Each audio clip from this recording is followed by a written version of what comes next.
우리 앞뒤 좌우로 이제 인사들 한번 나누시겠습니다. 날도 더운데 예수님 안에서 건강하십시오.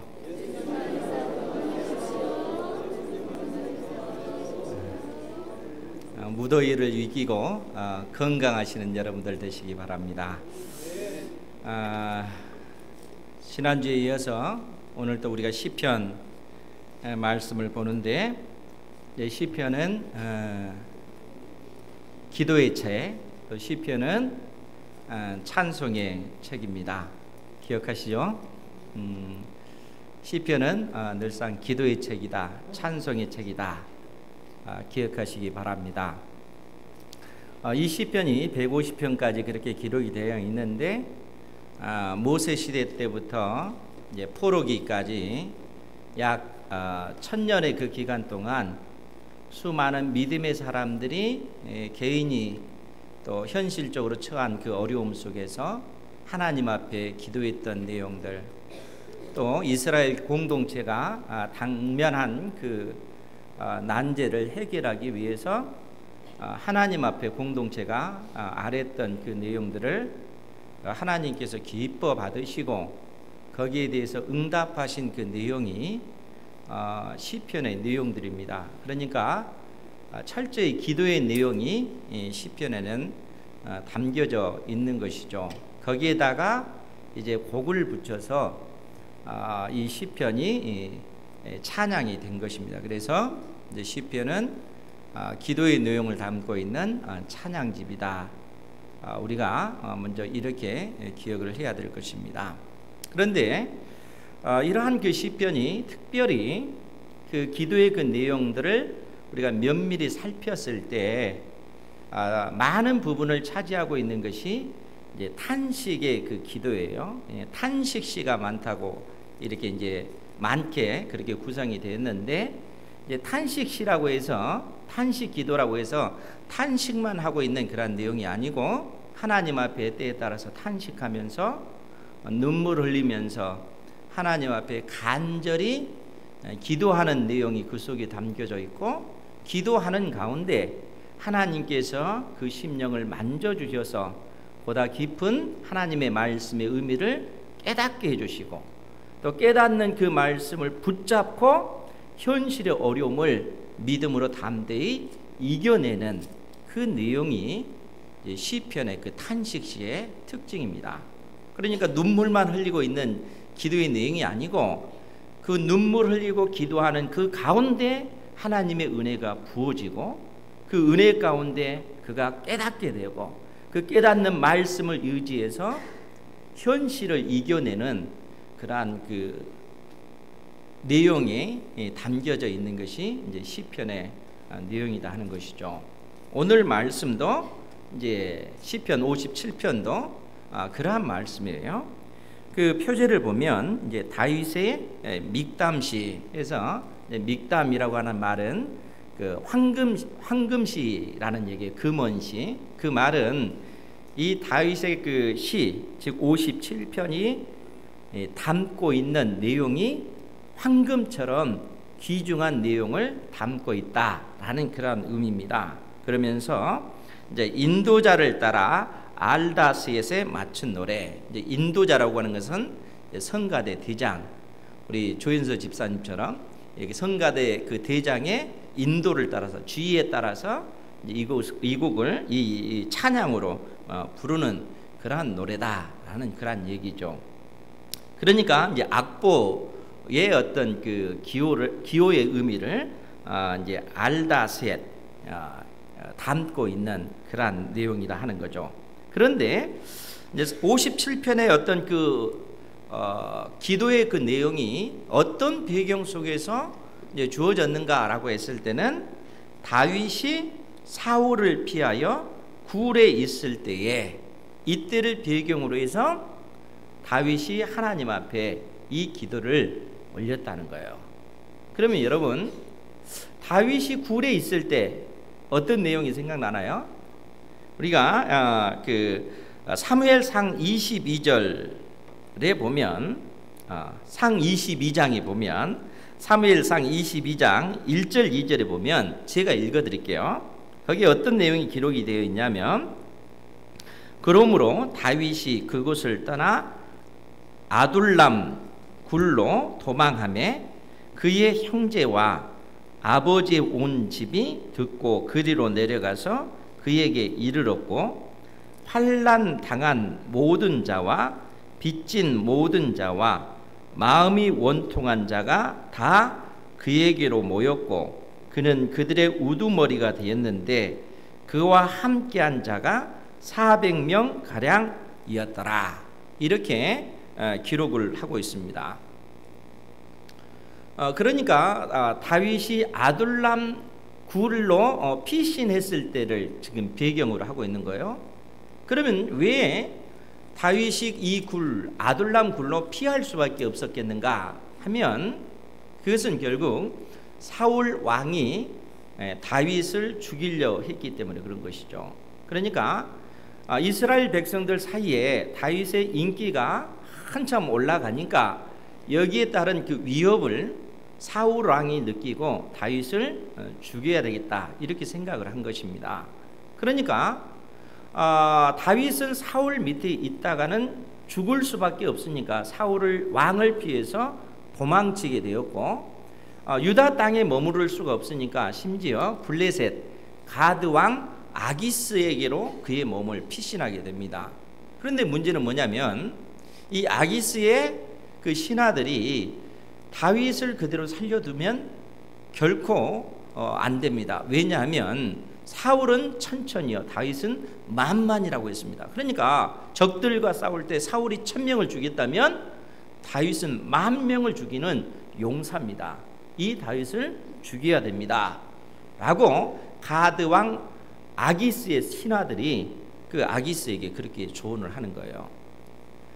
다윗이 그곳에서도 이제 그 죽을 수밖에 없는 그 위기 가운데 처하게 되었고 그것을 모면하기 위해서 미친 채 그렇게 그 연극을 해서 거기에서 그 위험에서 벗어나서 결국 아둘람 굴로 이렇게 피신했다는 거예요. 그러니까 유다 땅에서도 머무를 수도 없고 또 그렇다고 그 블레셋 땅에 머무를 수도 없고 그래서 광야 아둘람 굴로 피신한 그러한 상태라 하는 거죠. 다윗의 입장에서는 굉장히 억울한 상황 가운데 지금 있는 것이죠. 더더구나 자기 혼자만 피한 것이 아니고 성경에 보니까 그의 형제들과 아버지의 온 집이 다윗에게 내려왔다 이렇게 얘기를 합니다. 다윗 자기 한 사람뿐만 아니라 그의 온 집안이 사울 왕의 그 위협을 피해서 결국 아둘람 굴로 몰려올 수밖에 없는 것이죠. 그런데 거기에서 멈추지 아니하고 성경을 보니까 환난 당한 자, 빚진 자, 마음이 원통한 자. 그러니까 이스라엘 이때 당시에 억울함을 당하고 또 그 사회에서 온전히 살 수 없는 그러한 환난 가운데 있는 그 인생들이 어디로 피할 길이 없으니까 다윗이 머물고 있는 이 아둘람 굴로 사람들이 몰려들기 시작했다는 거예요. 그 숫자가 무려 400여 명이 되었고 다윗은 그들의 우두머리가 될 수밖에 없는 그러한 상황이라는 거죠. 그런데 여러분 생각해 보세요. 다윗 자신뿐만 아니고 그 밑에 있는 모든 사람들이 지금 이스라엘 그 사이에서 온전히 살아갈 수 없는 그러한 형편에 있는 사람들입니다. 다윗은 어찌됐든 자기에게 몰려든 이 사람들을 자기의 생명처럼 여기고 그들 역시 그들의 생명을 보장해 줘야 되고 그들을 이끌어야 되는 그러한 책임이 있는 그러한 상황이라는 거죠. 현실은 절망적이고 또 이러한 이 절망적인 상황 속에서 다윗이 취할 수 있는 방법이 사실상 전무한 것이죠. 여러분 이런 상황이라면 어떻게 해야 될까요? 여러분 만일 여러분들이 이러한 절망적인 상황 가운데 처해 있다면 이 사회가 여러분들을 용납하지 못하고 여러분들이 아는 모든 사람들이 여러분들을 비난하고 이 땅 어디에서 온전히 발을 딛고 살 수 없는 절망적인 그 상황이라면 여러분들은 어떻게 하시겠습니까? 지금 현재 다윗이 처한 상황이 그렇다는 거죠. 그 상황 속에서 다윗이 할 수 있는 것, 그것은 하나님 앞에 기도하는 것입니다. 하나님 앞에 기도하는 거예요. 그 절망적인 그 상황 속에서 피할 길이 전혀 보이지 않는 그 자리에서 다윗은 하나님 앞에 기도하는 것입니다. 그 기도가 오늘 시편 57편 이 말씀이다 하는 것이죠. 우리가 57편을 보면 1절에서 11절까지 그렇게 기록이 되어 있는데 이제 크게 두 부분으로 나누어서 살펴볼 수가 있습니다. 우리가 5절 말씀을 보면 1절부터 5절인데 5절 말씀 우리 같이 한번 보죠. 시작. 하나님이여 주는 하늘 위에 높이 들리시며 주의 영광이 온 세계 위에 높아지기를 원하나이다. 아멘. 그런데 이 5절의 이 말씀이 동일하게 11절에도 똑같이 기록이 되어 있어요. 우리 11절도 같이 한번 보죠. 시작. 하나님이여 주는 하늘 위에 높이 들리시며 주의 영광이 온 세계 위에 높아지기를 원하나이다. 아멘. 이제 시라고 하는 것은 문학 형식이니까 그 형식에 따르면 이제 두 연으로 이렇게 이루어진 것이죠. 그런데 이제 두 연으로 이게 둘로 이렇게 나눠질 수 있지만 또 5절과 11절의 그 내용이 똑같이 기록이 되어 있지만 첫째 부분과 둘째 부분의 의미는 실상 전혀 다릅니다. 이제 어떤 측면에서 그러냐면 1절부터 5절까지는 다윗이 지금 현재 자기가 처해 있는 그 현실, 이 현실로 인해서 그의 영혼이 고통하는 가운데 그 문제를 가지고 하나님 앞에 부르짖어 기도하고 있는 내용입니다. 하나님 나 좀 살려주십시오. 나를 살려주지 아니하시면 내가 이 환난으로 인해서 그야말로 절망적인 상황 가운데 처해 있고 이로 인해서 내가 무너질 수밖에 없습니다. 나 좀 살려주십시오 라는 그러한 기도입니다.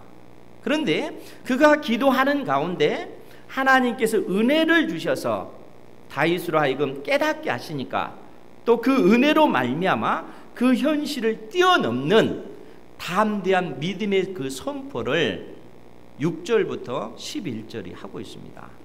그 내용을 우리가 이제 살펴봐야 되는데 중요한 것이 뭐냐면 오늘날에도 하나님께서 택한 자녀들이 이 땅에서 기도할 때 우리가 뭐 인생에 여러 가지 문제들이 있잖아요. 내 힘과 내 능력으로 해결할 수 없는 그런 문제들이 있을 텐데 그러한 문제를 가지고 하나님 앞에 기도할 때 사실 우리는 탄식밖에 안 나오잖아요.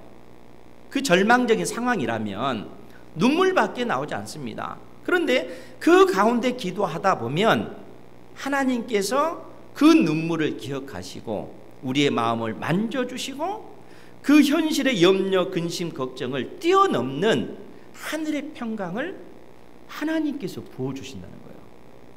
기도하는 사람만이 누릴 수 있는 특권이에요. 오늘날에도 역시 마찬가지입니다. 오늘날에도 우리가 기도하면 인생의 문제를 가지고 그 문제를 가지고 기도할 때 하나님께서 우리의 영혼을 만져주시고 하나님의 말씀을 깨닫게 하시고 그 말씀을 붙잡고 현실을 뛰어넘는 마음의 평강을 얻도록 하나님께서 만드시는 겁니다.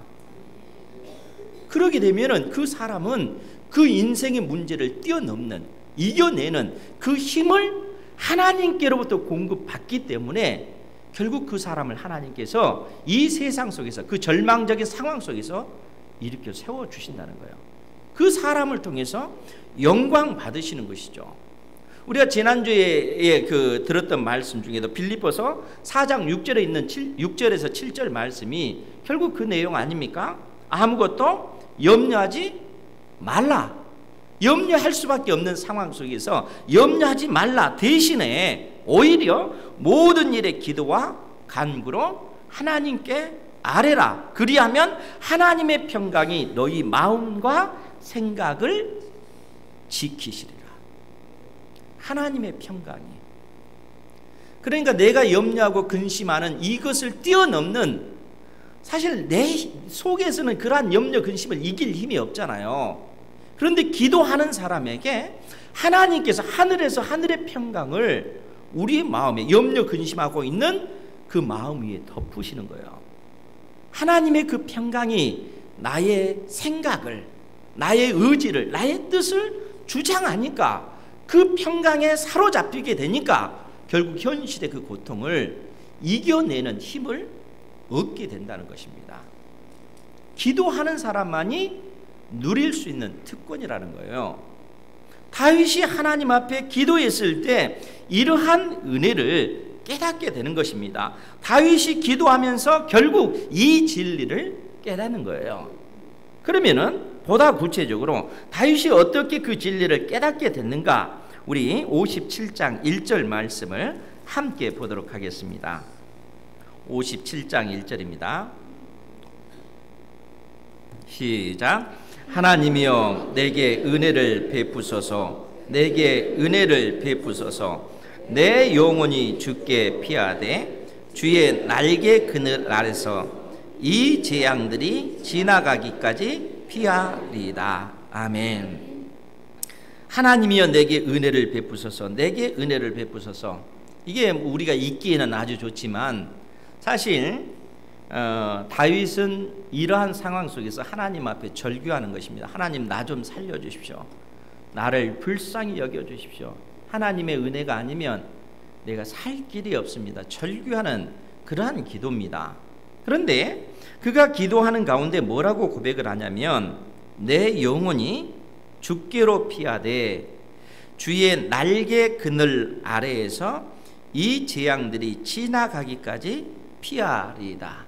주님의 그 날개 아래 지금 내가 당하고 있는 이 환난, 이 고통, 이 재앙들이 피하기까지, 이 재앙들이 지나가기까지 내가 피하겠습니다 라고 고백을 합니다. 그런데 우리가 기억해야 될 것이 뭐냐면 주의 날개 그늘 아래에서 라고 하는 이 표현이에요.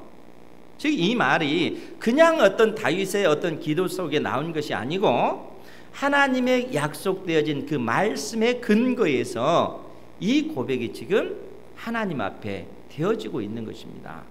즉 무슨 얘기냐면 이 말씀의 그 근거가 결국 신명기 32장 10절에서 12절 말씀인데 그 부분을 제가 읽어드릴게요. 신명기 32장 10절에서 12절 말씀입니다. 제가 봉독해 드리겠습니다. 여호와께서 그를 황무지에서, 여기서 그는 이스라엘 백성입니다. 여호와께서 이스라엘 백성을 황무지에서 짐승이 부르짖는 광야에서 만나시고 호위하시며 보호하시며 자기의 눈동자같이 지키셨도다. 마치 독수리가 자기의 보금자리를 어지럽게 하며 자기의 새끼 위에 너풀거리며 그의 날개를 펴서 새끼를 받으며 그의 날개 위에 그것을 없는 것 같이 여호와께서 홀로 이스라엘 백성을 인도하셨고 그와 함께 한 다른 신이 없었도다. 지금 이게 무슨 상황 가운데 주신 말씀입니까? 이스라엘 백성들이 출애굽한 이후에 광야 40년 동안 하나님께서 이스라엘 백성들을 돌보시는 그러한 모습을 마치 독수리가 그의 새끼를 그의 날개로 보호하듯이 하나님께서 이스라엘 백성들을 보호하셨다 하는 그러한 그 말씀입니다. 그러니까 다윗이 하나님 앞에 기도하면서 무엇을 생각하냐면 하나님께서 광야 40년 동안 이스라엘 백성들을 그 광야의 그 고난 속에서 하나님께서 그의 그 두 날개로 이스라엘 백성들을 품으셔서 결국 이스라엘 백성들을 약속의 땅 가나안 땅으로 인도해 내듯이 하나님께서 나를 그처럼 보호해 주셔서 이 재앙이 지나가기까지 하나님께서 나를 품어 주십시오 라고 그렇게 기도하고 있는 내용입니다. 여러분, 이 내용이 왜 중요하냐면 지금 다윗은 하나님과 이스라엘 백성의 그 관계가 어떤 관계인가 하는 것을 지금 언급하고 있는 것입니다. 여러분, 하나님과 이스라엘 백성의 관계는 어떤 관계입니까? 언약 관계, 언약 관계. 하나님께서는 이스라엘을 향해서 나는 너희의 하나님이고 너희는 내 백성, 내 자녀다 하나님께서 이스라엘과 하나님 사이에 그 언약이 체결되어지므로 이런 관계가 공식적으로 성립이 된 것입니다.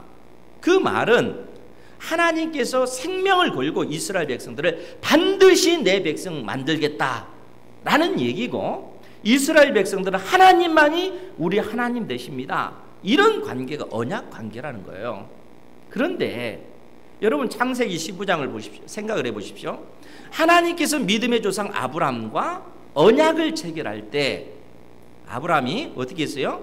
짐승을 잡아서 그 짐승을 반절로 이렇게 쪼개가지고 피가 범벅인 그 짐승을 다 이렇게 쪼개놨습니다. 이 피 범벅이 된 이 짐승 사이를 하나님께서 타는 횃불 모양으로 그 사이를 지나가시는 거예요.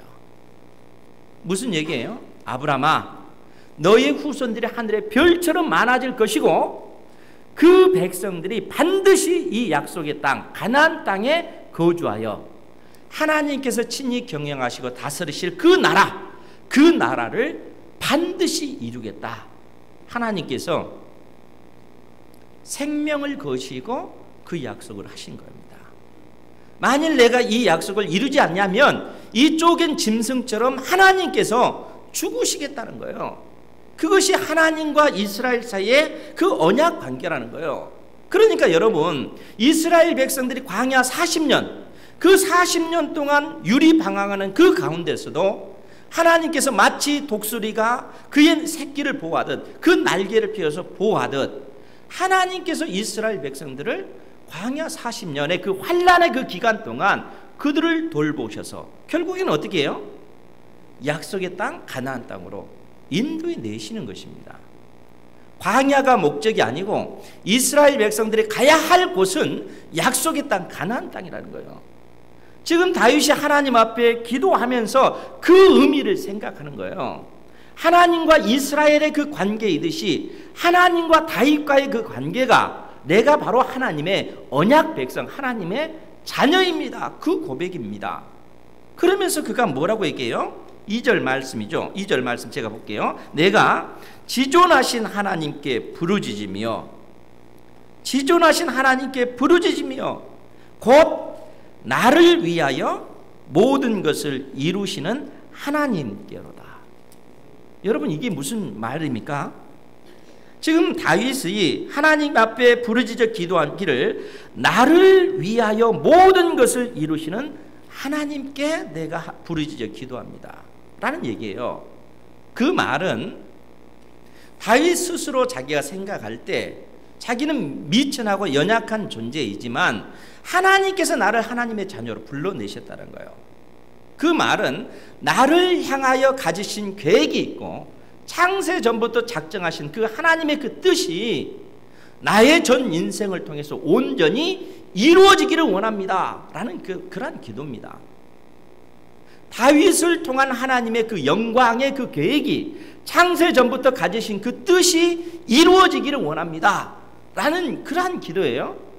이스라엘 백성들이 광야 40년 동안 환난 당하다가 거기서 멸망당할 존재가 아니라 결국 하나님께서 그 환난의 과정을 통해서 이스라엘을 연단시키시고 그들을 정금과 같이 만드셔서 결국 약속의 땅에 보내셨던 것처럼 내가 당하고 있는 이 환난으로 인해서 내 인생이 끝나는 것이 아니라 이 환난이 나를 연단시키고 이 환난이 나를 단련해서 결국 정금과 같은 존재로 만드셔서 창세전에 나를 향하신 하나님의 그 뜻이 온전히 이루어지기를 원하나이다 라는 믿음의 기도입니다.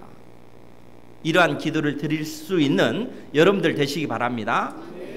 여러분, 우리가 하나님 앞에 그런 존재라는 거예요.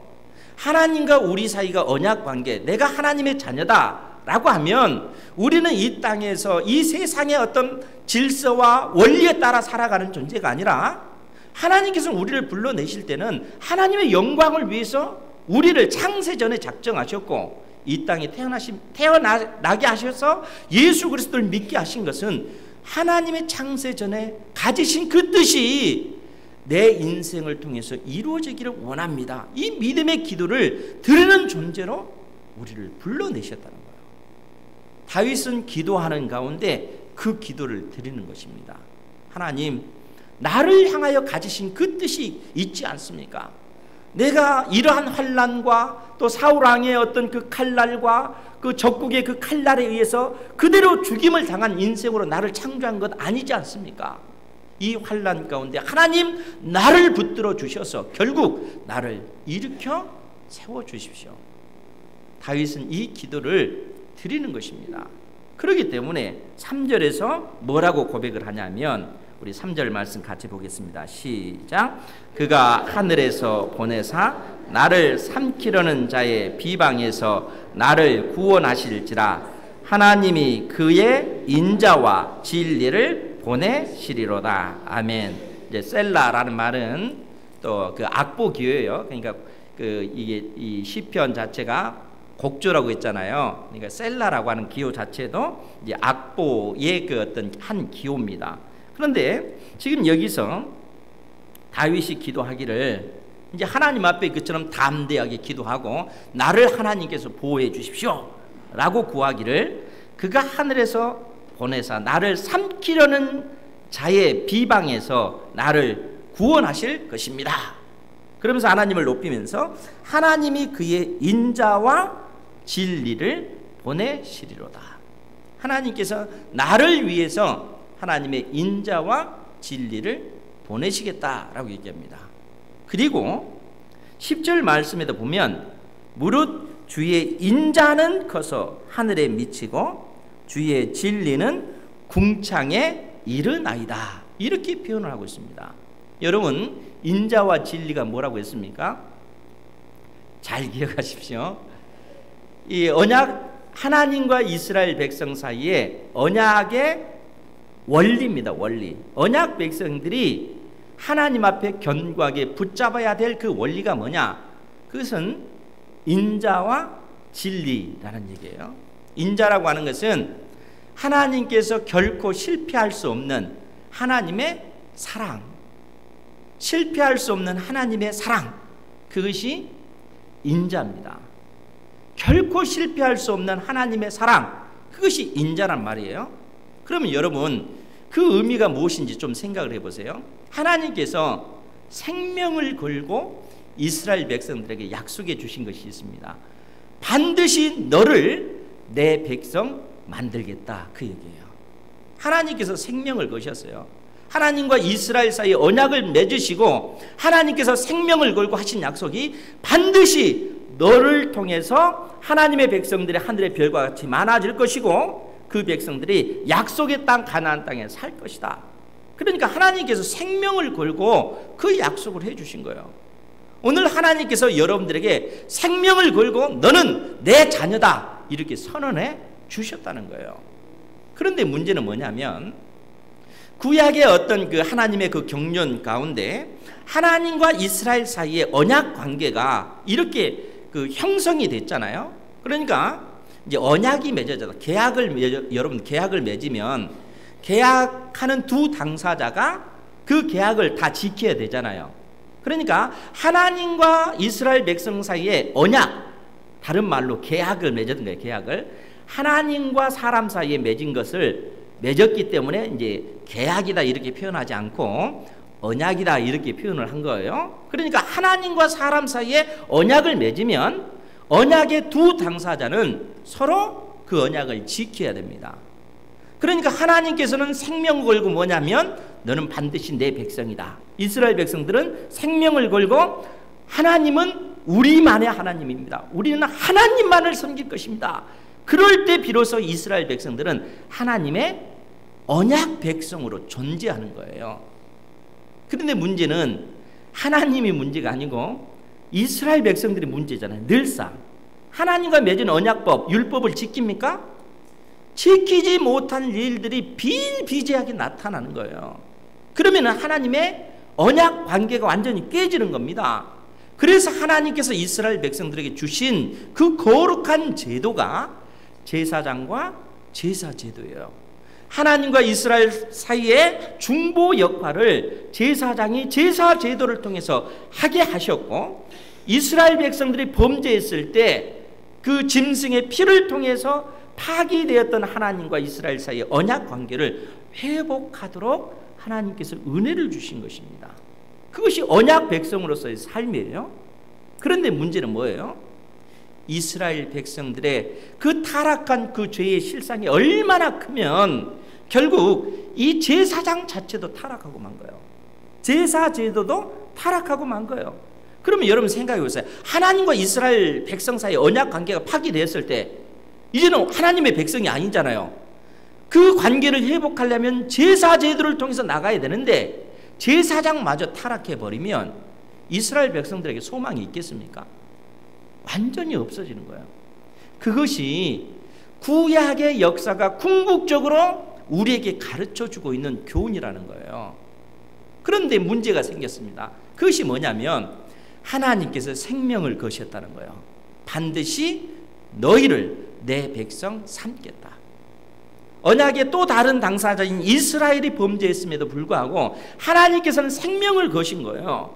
그리고 이 언약 관계를 회복하기 위해서 더 이상 인간 제사장, 이 세상 사람들이 소망이 없으니까 하나님의 아들 예수 그리스도께서 이 땅에 성육신 하신 것입니다.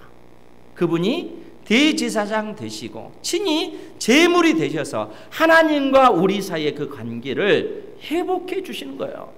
그러니까 누구든지 하나님의 자녀들이 그가 범죄했든지 또 어떤 상황에 있든지 그 상황 속에서 하나님을 의지하고 하나님 나 좀 살려주십시오, 나를 붙들어 주십시오 라고 기도하면 하나님께서 약속해 주시기를 언약적 자비를 그 사람에게 부어주겠다라는 얘기예요.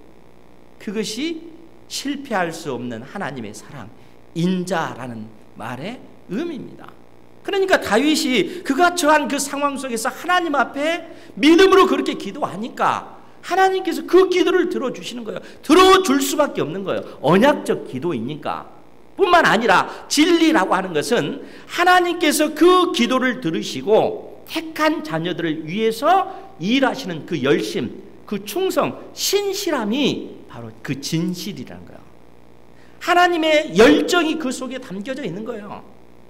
택한 백성들을 구원해 내시기 위해서 독생자 예수 그리스도를 이 땅에 보내셔서 십자가에 못 박혀 죽기까지 우리 주님께서 당하신 그 순환 자체가 하나님의 그 열정의 표현이라는 거예요.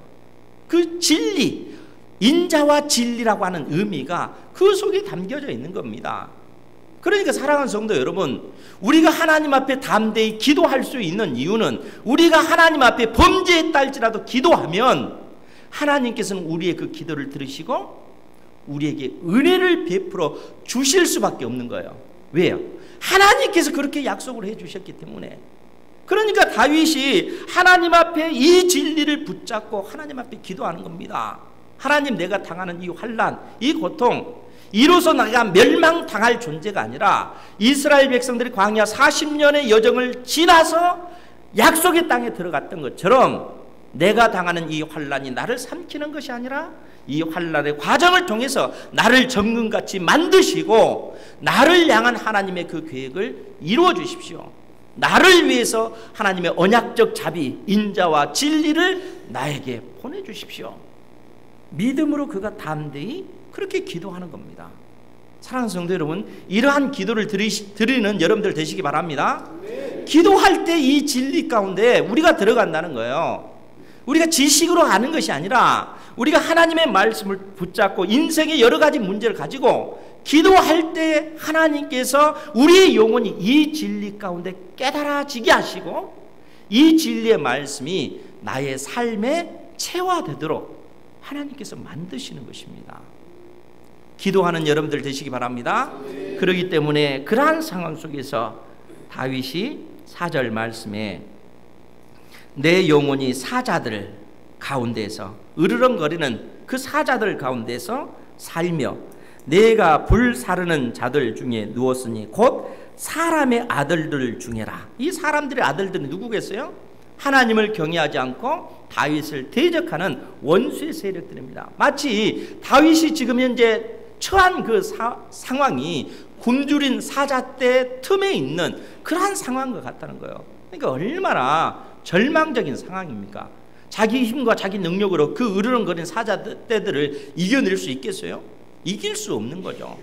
그러니까 그 상황 속에서 다윗이 하나님 앞에 기도하는 거죠. 그러면서 뭐라고 표현합니까? 그들의 이빨은 창과 핫살이요 그들의 혀는 날카로운 칼 같도다. 수많은 하나님을 대적하는 원수의 세력, 다윗을 무너뜨리려고, 다윗을 죽이려고 하는 그 세력들이 그처럼 으르렁거리는 그 현실 속에서 지금 다윗이 하나님 앞에 기도하는 거예요. 그러면서 뭐라고 고백해요? 이러한 진리를 깨닫게 되니까 하나님이여 주는 하늘 위에 높이 들리시며 주의 영광이 온 세계 위에 높아지기를 원하나이다. 이 진리를 깨닫기 때문에 그가 이러한 그 기도를 드릴 수 있는 것이죠. 그런데 여기서 멈추지 않아요. 여러분, 다윗이 하나님 앞에 이 진리를 깨닫고 나서 오히려 더 담대한 선포를 하게 됩니다.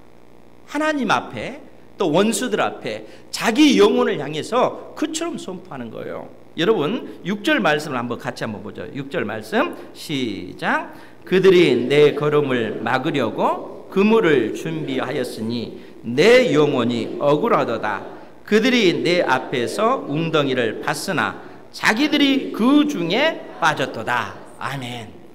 다윗은 지금 믿음의 눈으로 하나님께서 일하실 것을 믿고 선포하는 것이 뭐냐면 자기의 원수들, 즉 그들이, 다윗의 원수들이 내 걸음을 막으려고 그물을 준비하였으니 내 영혼이 억울하도다. 그들이 내 앞에서 웅덩이를 팠으나 자기들이 그 중에 빠졌도다. 나를 사로잡기 위해서 함정을 판 그들이 오히려 그 함정에 빠졌도다. 다윗은 믿음의 눈으로 선포하고 있는 것입니다. 왜요? 하나님께서 결국 나를 이 환난의 과정을 통해서 결국에는 나를 약속의 땅 가나안 땅에 들여보내시듯이 나를 향한 창세전에 가지신 그 계획을 하나님께서 온전히 성취하실 것을 믿기 때문에 이미 미래에 되어질 그 위치에서 지금 현재를 바라보고 믿음으로 선포하는 거예요. 나를 얼마 매려고 함정을 팠던 그들이 그 함정에 빠졌도다. 믿음으로 그렇게 선언하는 것입니다. 이러한 담대한 기도를 드릴 수 있는 여러분들 되시기 바랍니다. 네. 여러분들의 인생에 어떤 그 문제들이 있으면 그 문제만 놓고 보지 말고 그 너머에 계신 주님, 또 이러한 어떤 일들을 통해서 결국 나를 더더욱 하나님의 사람으로 만드실 그 주님을 믿음의 눈으로 보고 그 현실을 뛰어넘어야 된다는 것이죠. 다윗이 기도하는 가운데 이 진리 가운데 들어가는 것입니다. 그것뿐만 아니라 7절 말씀, 우리 7절 말씀 같이 한번 볼까요? 시작. 하나님이여 내 마음이 확정되었고 내 마음이 확정되었사오니 내가 노래하고 내가 찬송하리이다. 아멘. 하나님을 향해서 담대히 믿음으로 그렇게 고백을 하는 것입니다. 내 마음이 온전히 하나님께 확정되었고 내 마음이 확정되었사오니 내가 하나님을 노래하고 내가 하나님을 찬송합니다. 이 환난 가운데 나를 건져내신 그 위대하신 하나님의 그 사랑을 나의 영혼이 찬양합니다. 담대히 믿음으로 하나님 앞에 이 고백을 하는 거예요. 지금 현실은 전혀 바뀌어진 게 없잖아요. 바뀌어진 것이 없는 그 상황 속에서 믿음의 눈으로 하나님 앞에 이 고백을 하는 거예요. 여러분, 이 고백을 받으신 하나님께서 그 기도를 안 들어주겠어요? 그렇지 않겠어요? 그러면 오히려 하나님께서 자존심 상하시죠. 이처럼 믿음의 담대한 기도를 드리고 믿음으로 나아가는 이 다윗의 그 기도를 하나님께서는 들어주신다는 거예요. 그것뿐만 아니라 다윗은 자기 자신을 향해서 8절 말씀해 보면 내 영광아 깰지어다 비파야 수금아 깰지어다 내가 새벽을 깨우리로다. 여러분, 자기 자신의 영광, 즉 나를 통해서 받으실 하나님의 영광, 궁극적으로 내 인생을 통해서 이루실 그 하나님의 영광을 내다보면서 자기 인생을 향하여 내 영광아 깰지어다 비파야 수금아 깰지어다 내가 새벽을 깨우리로다. 내 인생에 있어서 가장 절망적인 상황, 낙심되어질 수밖에 없는 그 상황, 내 힘과 능력으로 일어설 수 없는 그 상황 속에서 다윗은 자기 인생의 새벽이 밝아오고 있음을 보는 거예요. 가장 흑암이 짙게 깔린 그 새벽을 내가 깨우겠다는 거야. 그 새벽이 지나고 나면 하나님께서 찬란한 아침의 그 빛을 비춰주실 것을 다윗이 믿음의 눈으로 바라보면서 자기 인생을 향해서 이처럼 선포하는 것입니다. 이러한 기도를 드릴 수 있는 여러분들 되시기를 바랍니다. 하나님께서 우리에게 이러한 기도를 요구하신다는 거예요. 그러니까 다윗이 이러한 어떤 그 기도를 드리면서 그리고 벅차오르는 그의 감격을 주체하지 못하면서 9절 말씀에 주여 내가 만민 중에서 주께 감사하오며 문 나라 중에서 주를 찬송하리다. 여러분, 만민 중에 문 나라 중에 지극히 미약한 존재인 나를 기억하시고 은혜를 주시는 하나님의 그 위대한 그 사랑을 다윗이 깨닫고 그 사랑을 찬양하고 그 사랑을 노래하고 있는 것입니다. 여러분, 온 세상이 담을 수 없고 또 온 우주가 품을 수 없는 하나님의 그 위대한 사랑, 만민족의 지극히 미약한 존재인 나, 문 나라들 가운데 우리의 인생이 얼마나 미약한 존재입니까? 그런데 그 미약한 존재인 우리가 하나님 앞에 기도했을 때 그 기도를 하나님께서 들으신다는 거예요. 온 세상을 창조하시고 온 우주를 이끌어 가시는 하나님의 그 위대한 그 사랑, 다윗은 그 사랑 앞에 감격하는 것이죠. 온 세상이 하나님의 그 사랑을 담을 수 있겠습니까? 온 우주가 하나님의 그 위대한 사랑을 품을 수 있겠어요? 다윗은 그 사랑을 느끼는 것입니다. 그렇기 때문에 그러한 고백을 하는 것이죠. 이러한 그 고백을 드리고 나서 10절 말씀 우리 같이 다시 한번 볼까요? 시작. 무릇 주의 인자는 커서 하늘에 미치고 주의 진리는 궁창에 이르나이다. 아멘. 하나님의 그 위대한 이 사랑, 하나님의 그 놀라운 그 사랑, 온 세상이 품을 수 없는 그 하나님의 그 지극히 높고 위대한 그 사랑이 미약한 존재인 우리에게 부어지고 있다 하는 사실입니다. 그렇기 때문에 다윗이 하나님이여 주는 하늘 위에 높이 들리시며 주의 영광이 온 세계 위에 높아지기를 원하나이다. 어찌 이러한 찬양을 드리지 않을 수가 있겠습니까? 사랑하는 성도 여러분, 하나님의 그 크신 사랑, 그 위대한 사랑 앞에 여러분들이 무릎 꿇어 기도하시기 바랍니다. 우리가 이 사랑 가운데 살아간다 하는 것입니다. 때에 따라 현실의 고통이 힘에 겨워 모든 것을 놓아버리고 싶을 때도 있을 것입니다. 내 형편과 처지가 힘에 겨워 절망의 구덩이에 죽은 자같이 누워있을 때도 있을 것입니다. 여러분, 기도하시기 바랍니다. 우리가 기도할 때, 우리가 하나님 앞에 목 놓아 탄식하며 눈물 흘릴 때 하나님의 사랑이 여러분에게 기도할 힘을 주시고 하나님의 사랑이 여러분에게 깨닫는 지혜를 주시고 하나님의 사랑이 여러분에게 현재의 고통을 넉넉히 이길 능력을 주실 것입니다. 이 은혜를 한 주간 사모하시고 믿음으로 기도하시고 온 세상이 품지 못할 그 하나님의 사랑, 그 사랑이 나에게 부어졌음을 인식하시고 기도하시는 여러분들 되시기를 주님의 이름으로 축원드립니다. 자비하신 아버지 하나님, 하나님의 그 크고 놀라운 사랑이 얼마나 큰지요. 온 우주가 품지 못할 그 사랑을 하나님께서 우리 마음에 담게 하셨고 그 사랑 가운데 우리가 살아가게 하셨나이다. 만민 중에 미약한 정말 보이지 않는 그러한 연약한 우리 인생을, 나의 인생을 그처럼 하나님께서 사랑하시오니 그 사랑 가운데 택한 자녀들이 살아가게 하시고 그 사랑에 힘입어서 현재 모든 어려움을 뛰어넘는 믿음의 사람들 되게 하여 주옵소서. 예수님의 이름으로 기도하옵나이다. 아멘.